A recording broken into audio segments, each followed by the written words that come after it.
Dear Ukrainians, friends of Ukraine, defenders of Ukraine, Slava Ukraini! I want to first off start by thanking you. Thanking you for being here, thanking you for standing with Ukraine, thanking our defenders for defending Ukraine. Thank you for standing with Ukraine.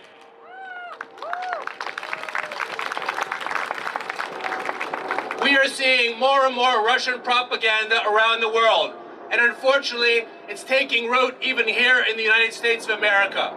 We are hearing things that there is waning support from Ukraine, and I say no. Today is a demonstration of support for Ukraine. Over 750 cities in over 70 countries on every single continent in this world is supporting and standing with Ukraine, including Antarctica. Support for Ukraine is not waning, and it will not wane if all of us every day stand with Ukraine.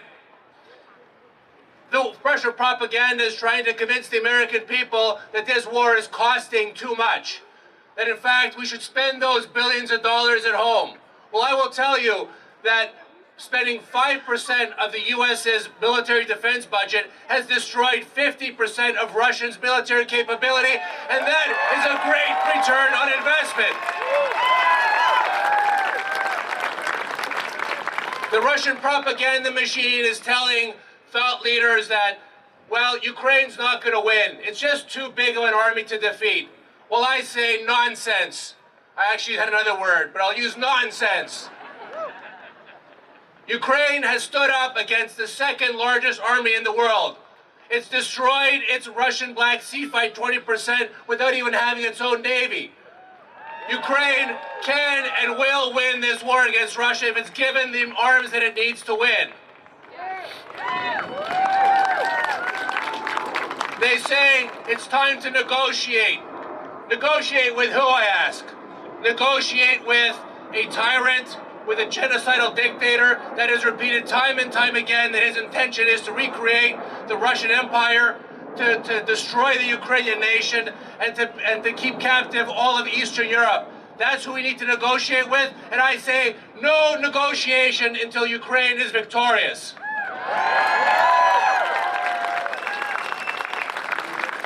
I ask all of you to remind your colleagues, the American people, that Ukraine must liberate its occupied territories.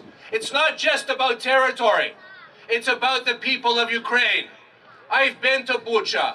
I've been to Irpin. I've seen the destruction. I've seen the aftermath of the rapes, the tortures, the killings that are happening in Russian-occupied Ukraine. We saw it after Ukraine liberated those territories, and we know that it is happening today in Ukraine. That is why we must liberate Ukraine. And I call upon everyone who says we should carve up Ukraine to say no, because you are giving up to a dictator and you're allowing the Ukrainian people to live in a concentration camp where they will be not only executed, where there will be genocide, they will also be tortured and killed. So that's why there's no negotiation until Ukraine liberates all of its territories.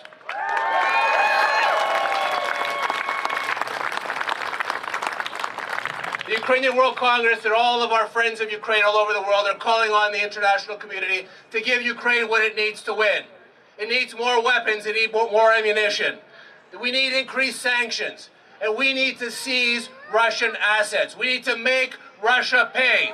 Friends, make Russia pay. Make Russia pay. Make Russia pay. Make Russia pay. Make Russia pay. Make Russia pay. Dear friends, thank you again for standing with Ukraine. I ask each and every one of you, stand with Ukraine every day.